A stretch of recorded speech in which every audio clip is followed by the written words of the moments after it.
মহাসচিব সাহেবের আগমন, সেকুল হাদি সাহেবের আগমন, আল্লামা মাহফুজুল হক সাহেবের আগমন, মাদ্রাসাতুস সুফার পক্ষ থেকে ঈশ্বরগঞ্জের পক্ষ থেকে লক্ষ্মীগঞ্জের পক্ষ থেকে মুহতারাম হাজরিন, তো বলছি that when Allah's help and victory comes. প্রধান অতিথি, প্রধান আলোচক, উপমহাদেশের শ্রেষ্ঠতম শাইখুল হাদিস আল্লামা আজিজুল হক সাহেব রহমতুল্লাহি আলাইহির সুযোগ্য সাহেবজাদা আল্লামা মাহফুজুল হক সাহেব দামাত বরকাতুম হযরতকে ওনার মূল্যবান বয়ান পেশ করার জন্য সবিনয় অনুরোধ করছি। তোমরা ছাত্র যারা লেখা দেখাইবা তোমরা মঞ্চে থাকো, হযরত বয়ান করবেন, বয়ানের পরে তোমরা খালি স্লেটটা ধরে দিবা।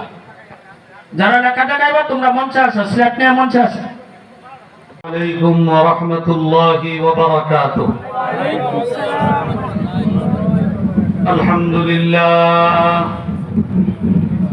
আলহামদুলিল্লাহ নাহমাদুহু ওয়া নাস্তাঈনুহু ওয়া নাস্তাগফিরুহু ওয়া নু'মিনু বিহি ওয়া নাতাওয়াক্কালু আলাইহি ওয়া নাউযু বিল্লাহি মিন শুরুরি আনফুসিনা ومن سيئات أعمالنا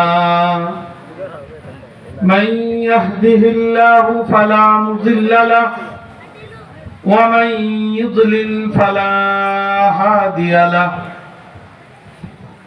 ونشهد أن لا إله إلا الله وحده لا شريك له ونشهد أن سيدنا ومولانا محمدا عبده ورسوله أرسله بالحق بشيرا ونذيرا وداعيا إلى الله بإذنه وسراجا منيرا أما بعد فأعوذ بالله من الشيطان الرجيم بسم الله الرحمن الرحيم يا أيها الذين آمنوا ادخلوا في السلم كافة ولا تتبعوا خطوات الشيطان إنه لكم عدو مبين وقال رسول الله صلى الله عليه وسلم من أحب دنياه أضر بآخرته ومن أحب آخرته أضر بدنياه فآثروا ما يبقى على ما يفنى أو كما قال عليه الصلاة والسلام سبحانك لا علم لنا إلا ما علمتنا إنك أنت العليم الحكيم আমরা সকলেই বরকত হাসিলের উদ্দেশ্যে অত্যন্ত আজমত এবং মুহাব্বতের সাথে একবার রাসূল করিম সাল্লাল্লাহু আলাইহি ওয়াসাল্লামের প্রতি সকলেই দুরূদ ইব্রাহিমি আমরা পাঠ করি। আল্লাহুম্মা সাল্লি আলা মুহাম্মাদিন ওয়া আলা আলি মুহাম্মাদ কামা সাল্লাইতা আলা ইব্রাহিমা وعلى آل إبراهيم إنك حميد مجيد اللهم بارك على محمد وعلى آل محمد كما باركت على إبراهيم وعلى آل إبراهيم إنك حميد مجيد আলহামদুলিল্লাহ মাদ্রাসাতুস সুফা লক্ষ্মীগঞ্জ বাজার এর উদ্যোগে শিশু শিক্ষা প্রদর্শনী উপলক্ষে আজিমুশান ওয়াজ মাহফিলের সম্মানিত সভাপতি, উপস্থিত উলামায়ে কেরাম, উপস্থিত এলাকার মুরব্বিয়ানে কেরাম, দিনদার ভাইয়েরা, পর্দার আড়ালের আমার অত্যন্ত সম্মানিতা মা ও বোনেরা এবং আমার প্রাণ প্রিয় ছাত্র ভাইয়েরা, আমাদের প্রথম কর্তব্য মহান রব্বুল আলামিনের দরবারে শুকরগুজারি আদায় করা, যিনি আমাদেরকে এই সুন্দর নুরানি মুবারক মাহফিলে সমবেত হয়ে ওলামায়ে কেরামের সান্নিধ্যে বসে কোরআন সুন্নাহর আলোচনা শুনবার, নিজেদের জীবন চলার পাথেও গ্রহণ করবার আমাদেরকে সুযোগ করে দিয়েছেন, আমাদেরকে তৌফিক দান করেছেন। আমরা দিল থেকে সেই আল্লাহর শুকরিয়া আদায় স্বরূপ সকলেই বলি আলহামদুলিল্লাহ। আলহামদুলিল্লাহ। মাদ্রাসাতুস সুফা তার কার্যক্রম শুরু হয়েছে খুব বেশি দিন হয়নি। আমরা এইমাত্র মাদ্রাসার প্রতিষ্ঠাতা পরিচালকের মুখ থেকে শুনলাম 21 মাস হয়েছে মাদ্রাসা তার কার্যক্রম শুরু করেছে। আলহামদুলিল্লাহ। যতটুকু প্রদর্শনী আপনারা দেখতে পাইলেন, আমিও কিছুটা অনুভব করলাম যে মাদ্রাসার সূচনা লগ্ন থেকেই অত্যন্ত সুন্দর মান সম্পন্ন একটা শিক্ষার পরিবেশ এই প্রতিষ্ঠানের মধ্যে বজায় রাখার জন্য এখানের শিক্ষক মণ্ডলী, এখানের দায়িত্বশীল বৃন্দ, তারা প্রথম দিন থেকেই সচেষ্ট। আল্লাহ পাক তাদের এই চেষ্টা মেহনতকে আল্লাহ তাআলা কবুল ফরমান। তাদের এই চেষ্টা মেহনতের মধ্যে আল্লাহ তাআলা বরকত দান করেন এবং এই প্রতিষ্ঠানে এই অল্প দিনেই বিভিন্নমুখী শিক্ষা কার্যক্রমের যে বিবরণ প্রতিষ্ঠাতা পরিচালক সাহেব আমাদের সামনে উপস্থাপন করলেন, একটি আদর্শ প্রতিষ্ঠান এমনই হওয়া উচিত।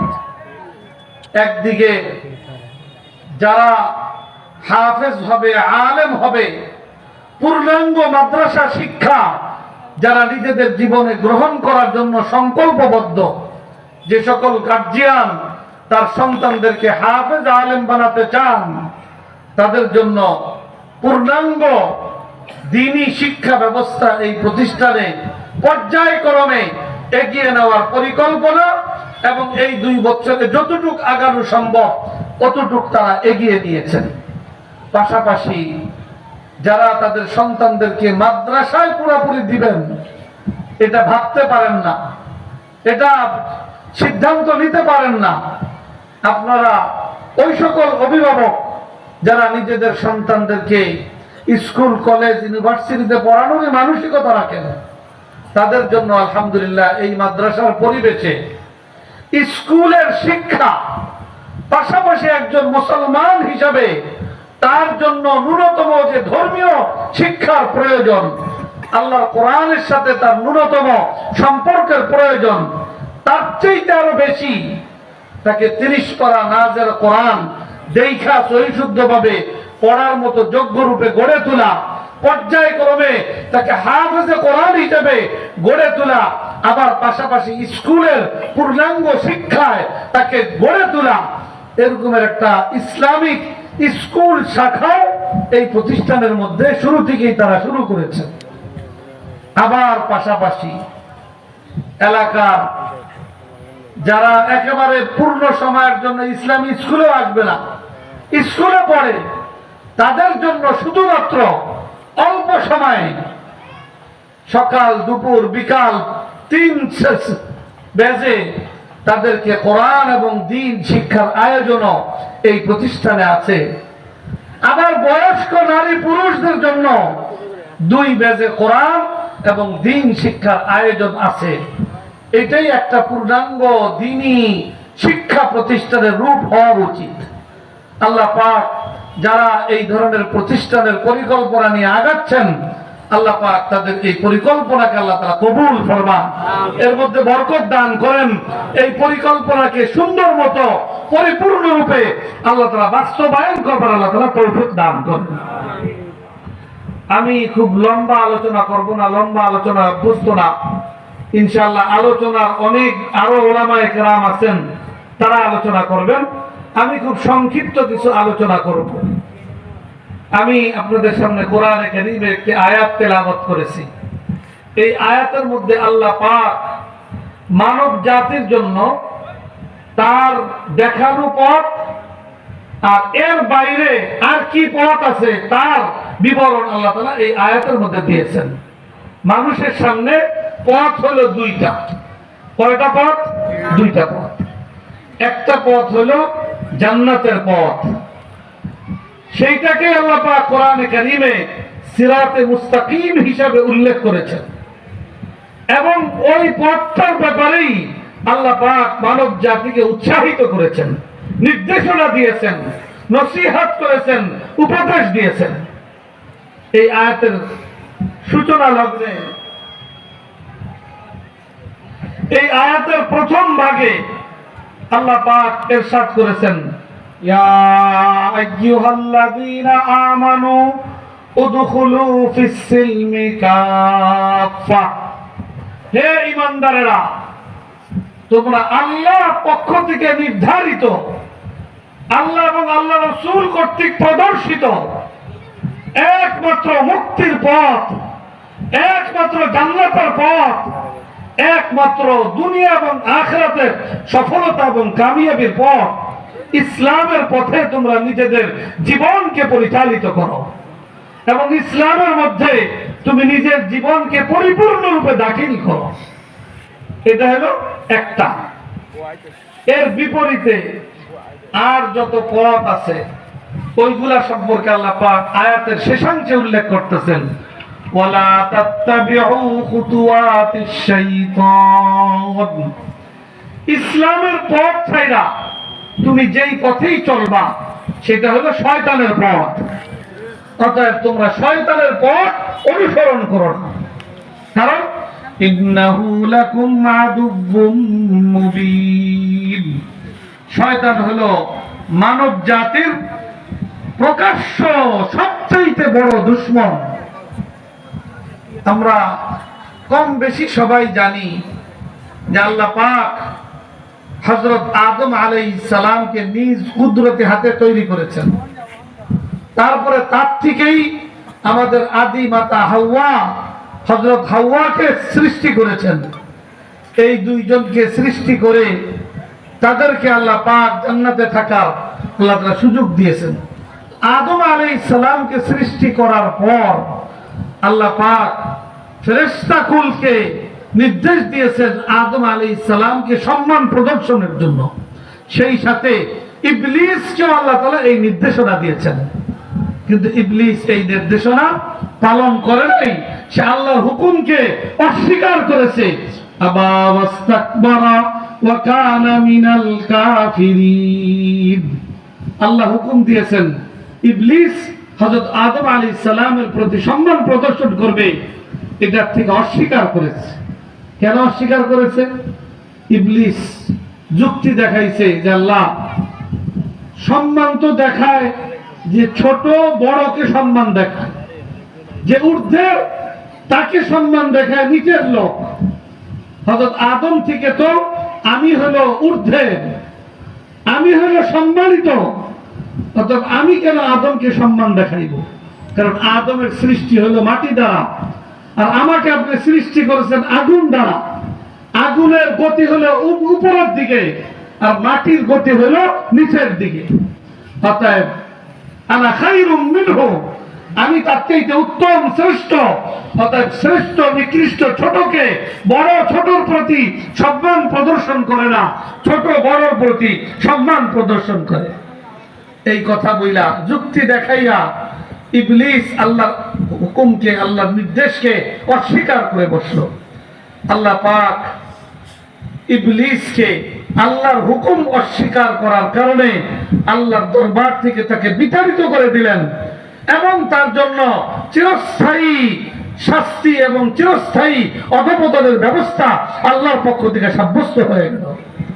তখন ইবলিস আল্লাহ পাকের সামনে ঘোষণা দিল যে আজকে আদমের কারণে আমাকে আল্লাহর দরবার থেকে বিতাড়িত হইতে হইল, অতএব আমি স্পষ্ট ঘোষণা করতেছি, সুম্মা লাআতিয়ান্নাহুম মিন বাইনি আইদিহিম ওয়া মিন খালফিহিম ওয়া আন আইমানিহিম ওয়া আন শামাইলিহিম, যে আমি ইবলিস মানব জাতিকে বিভ্রান্ত করার জন্য, মানব জাতিকে সঠিক পথ থেকে বিচ্যুত করার জন্য, মানব জাতিকে ইসলামের পথ থেকে ভিন্ন পথে পরিচালিত করার জন্য, তাদেরকে জান্নাতের পথ থেকে প্রতিবন্ধকতা তৈরি করার জন্য আমি চতুর্মুখী চেষ্টা আমি করব মানব জাতির বিরুদ্ধে।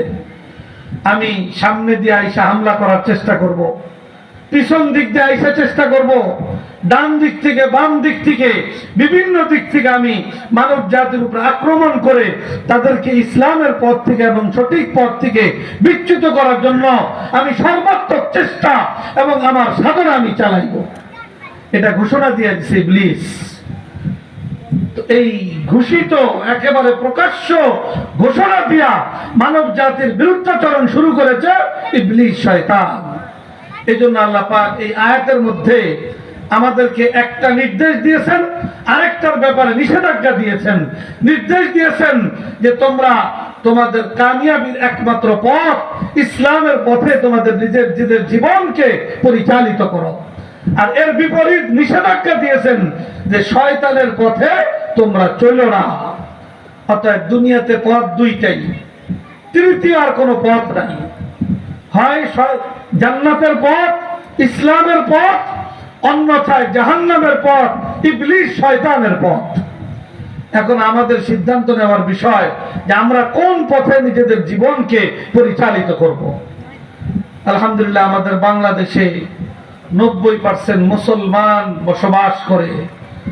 এদেশের জনগণ 90% হলো মুসলিম মুসলমান, কিন্তু এই মুসলমান আমরা একটু যদি গভীরভাবে বুঝার চেষ্টা করি, মুসলমানের ঘরে জন্মগ্রহণ করলেই কি সে মুসলমান?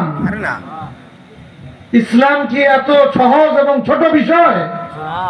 আমরা তো সাধারণত একজন ব্যবসায়ী মানুষের ঘরে জন্মগ্রহণ করলেই তাকে ব্যবসায়ী হিসেবে স্বীকৃতি দেই না, যতক্ষণ পর্যন্ত সে ব্যবসায়ী হিসেবে নিজেকে প্রতিষ্ঠিত করতে না পারে।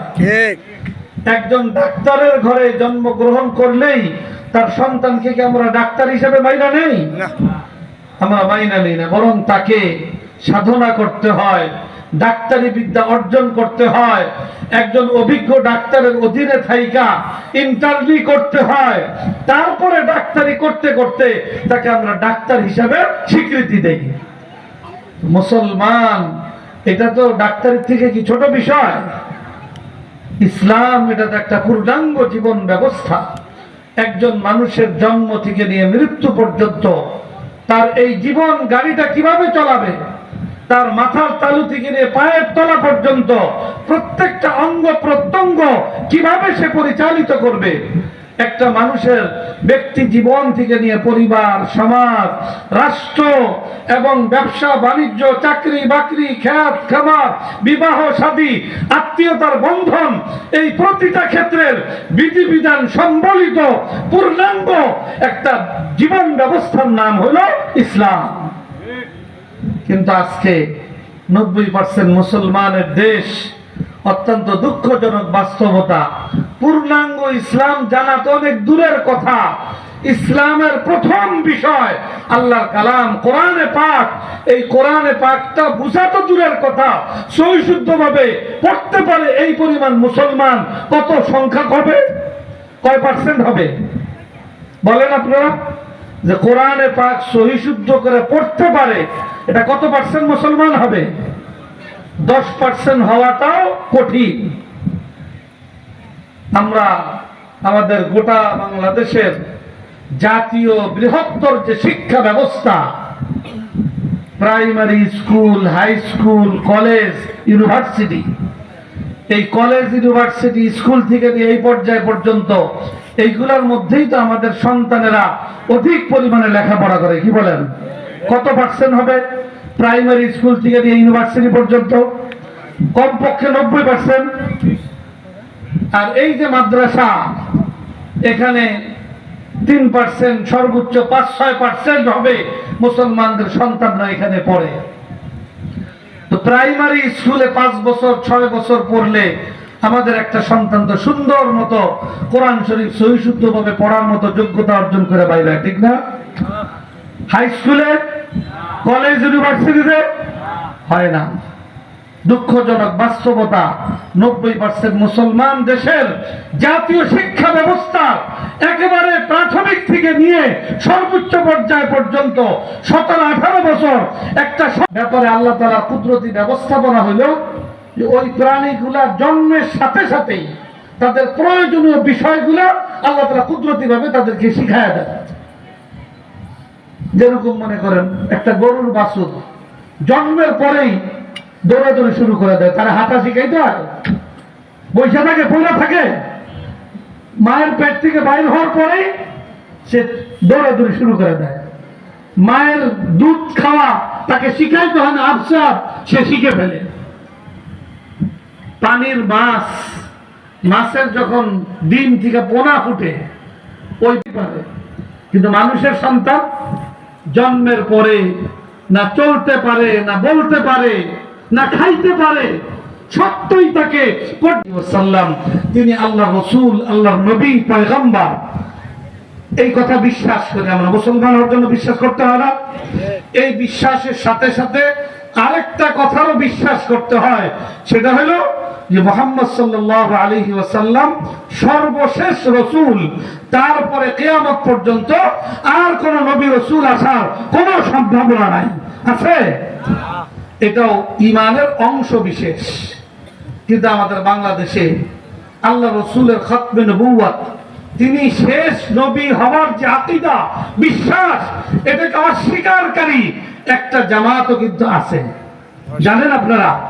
তার নাম কি? কাদিয়ানী সম্প্রদায়। তারা এই 90% মুসলমান দেশে থাইকা আমাদের এই বাংলাদেশের বিভিন্ন অঞ্চলে, আপনাদের এই ময়মনসিংহেরও যেগুলো একেবারে বর্ডার এলাকা আছে, ওই সমস্ত অঞ্চলে তাদের অপতৎপরতা আছে। বাংলাদেশের আরো বিভিন্ন অঞ্চলে এই কাদিয়ানী সম্প্রদায়ের অপতৎপরতা আছে। মুসলমানদেরকে ঈমান হরণ করার জন্য তারা বিভিন্ন রকমের অপচেষ্টা, অপকৌশল তারা অব্যাহতভাবে চালিয়ে যাচ্ছে। আর সাধারণ মুসলমান তাদের ইসলাম সম্পর্কে যথাযথ জ্ঞান না থাকায় তারা অনেকেই এই বিভ্রান্তির শিকার হইয়া তাদের মূল্যবান সম্পদ তারা ঈমান হারা হয়ে যাচ্ছে। এই জন্য ইসলামের শিক্ষা, ইসলামের জ্ঞান, এটা আমাদের সমাজে আরো কিভাবে ব্যাপক বিস্তৃত করা যায়, এই ব্যাপারে আমাদের গোটা মুসলিম সমাজকে আরো এগিয়ে আসতে হবে, আরো অগ্রণী ভূমিকা পালন করতে হবে। সেই সাথে মুসলমানদেরকে, সাধারণ মুসলমানদেরকে তাদের ঈমান সম্পর্কে সচেতন করা, এটাও উলামায়ে কেরামের দায়িত্ব এবং কর্তব্য। এই ক্ষেত্রে প্রাসঙ্গিকভাবে আমি আপনাদেরকে একটা কথা বলবো, সেটা হলো আলহামদুলিল্লাহ আল্লাহ রসুলের খতমে নবুওয়াত, আমাদের নবী সর্বশেষ নবী, এই কথা যে মানবে না সে কাফের। কাদিয়ানী সম্প্রদায় সেই বিবেচনায় তারা কাফের, তারা অমুসলিম, তারা সংখ্যালঘু। হিন্দু, বুদ্ধ, খ্রিস্টান যেরকম সংখ্যালঘু বিধর্মী, সেইভাবে কাদিয়ানীরাও সংখ্যালঘু বিধর্মী। সারা দেশের উলামায়ে কেরাম, সারা বিশ্বের উলামায়ে কেরাম এই ব্যাপারে একমত। তাদের এই মতামতটা আমাদের রাষ্ট্রীয়ভাবে এখনো তারা স্বীকৃতি দেয় না। তারা এটাকে রাষ্ট্রীয়ভাবে এই ইস্যুর সাথে, এই মতামতের সাথে একমত পোষণ করার কোন ঘোষণা দিচ্ছে না বলেই কাদিয়ানীরা আমাদের দেশের মধ্যে এখনো মুসলমানদের ঈমান নিয়ে চিরিমিনে খেলার সুযোগ লাভ করতেছে। এটার বিরুদ্ধে প্রতিরোধ গড়ে তোলা, এটাও মুসলমানদের দায়িত্ব, উলামায়ে কেরামের দায়িত্ব। আলহামদুলিল্লাহ আমাদের যুগে যুগে পূর্বসূরি উলামায়ে কেরাম তারা এই ব্যাপারে আমাদের বাংলাদেশে আন্দোলন সংগ্রাম করেছেন, বিভিন্ন সময় জনসচেতনতামূলক বিভিন্ন কর্মসূচি তারা হাতে দিয়েছেন। সেই ধারাবাহিকতায় আগামী 15ই নভেম্বর, কতই নভেম্বর? 15ই নভেম্বর ঢাকার ঐতিহাসিক সোহরাওয়ার্দী উদ্যানে আন্তর্জাতিক খতমে নবুয়ত মহাসম্মেলন, যেখানে আমাদের দেশের শীর্ষ সকল উলামায়ে কিরাম, ভারত, পাকিস্তান, সৌদি আরব, মিশর, এই সকল বিভিন্ন দেশের থেকে বড় বড় উলামায়ে কেরাম তারা ওই মহাসম্মেলনে অংশগ্রহণ করবেন। সারা দেশের মুসলমানদেরকে আহ্বান জানানো হচ্ছে মুরব্বিয়ানে কেরামের পক্ষ থেকে ঈমানি সচেতনতা তৈরি করার জন্য, কাদিয়ানীদেরকে রাষ্ট্রীয়ভাবে অমুসলিম ঘোষণার দাবি এটা আদায় করার জন্য সেই 15ই নভেম্বরের খতমে নবুয়ত মহাসম্মেলনকে সফল করার জন্য আমাদের সকলের ঈমানি দায়িত্ব সেই সম্মেলনে অংশগ্রহণ করা। কি বলেন, আমরা ইনশাআল্লাহ রাজি আছি? ইনশাআল্লাহ এখানে উলামায়ে কেরাম উদ্যোগ নেবেন। আপনারা উলামায়ে কেরামের সেই উদ্যোগে সাড়া দিয়ে যতটুকু সম্ভব এখান থেকে আপনারা সেই 15ই নভেম্বর ঐতিহাসিক সোহরাওয়ার্দী উদ্যানের আন্তর্জাতিক খতমে নবুয়ত মহাসম্মেলনে অংশগ্রহণের মাধ্যমে নিজেদের ঈমানকে হেফাজত করবেন এবং সাধারণ মুসলমানদের ঈমান নিয়ে ছিনিমিনি খেলা এই পথকে রুদ্ধ করার শেষ ক্ষেত্রে আপনারা অনন্য ভূমিকা পালন করবেন। আল্লাহ তাআলা আপনাদেরকে তৌফিক দান করুন। আমি যে কথা বলতেছিলাম যে ইসলাম মুসলমানদের জন্য শিক্ষা গ্রহণ করা এবং সেই শিক্ষা অনুযায়ী প্রতিটা মুসলমান নিজেদের জীবনে ইসলামের বিধিবিধানকে অনুসরণ করা, এটারই নির্দেশনা দিয়েছেন আল্লাহ পাক এই আয়াতের মধ্যে। আর সেই শিক্ষার জন্যই উলামায়ে কেরাম এই সকল দ্বীনি শিক্ষা প্রতিষ্ঠান গড়ে তুলেছেন।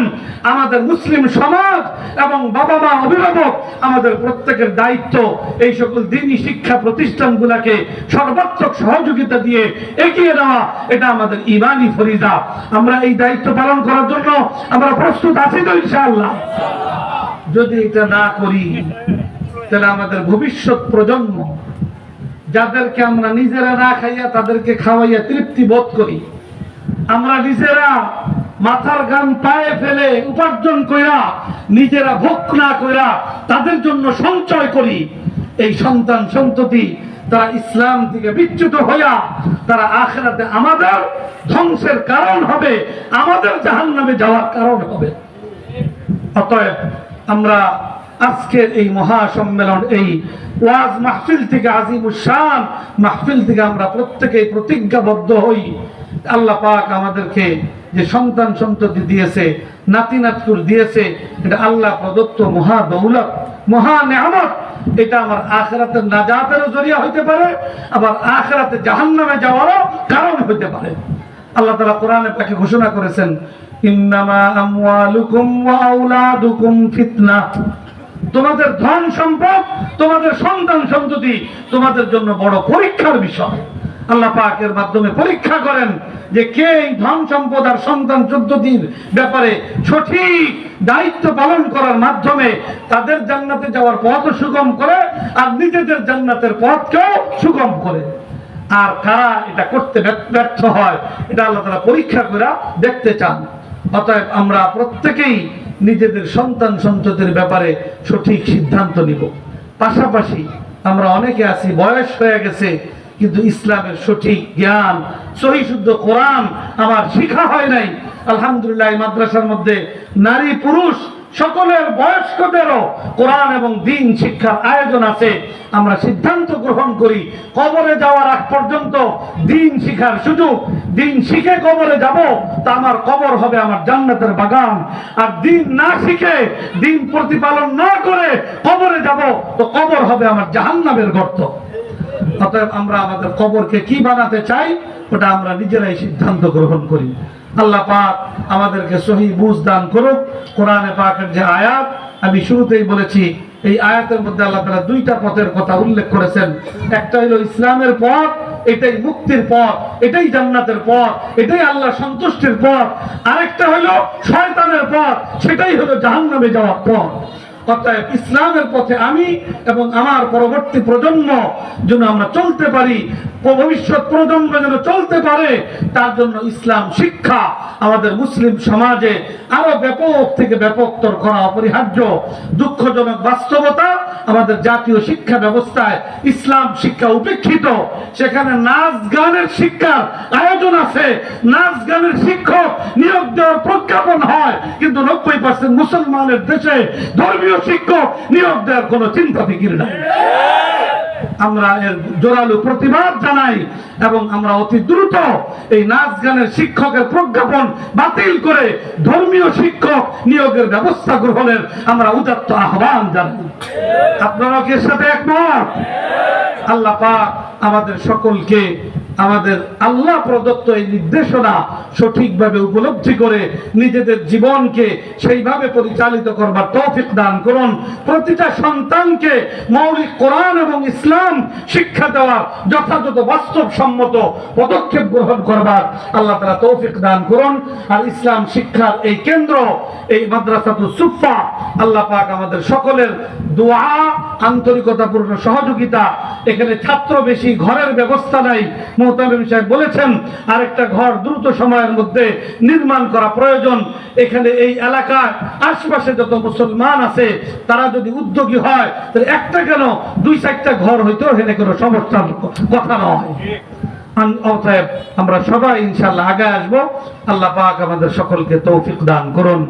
আমি এই মাদ্রাসার উত্তর উন্নতি এবং সাফল্য কামনা করি। আমি শুরুতেই বলেছি কোনো দীর্ঘ আলোচনা করব না। ইনশাআল্লাহ পরবর্তীতে উলামায়ে কেরাম আপনাদেরকে আরো গুরুত্বপূর্ণ আলোচনা শোনাবেন।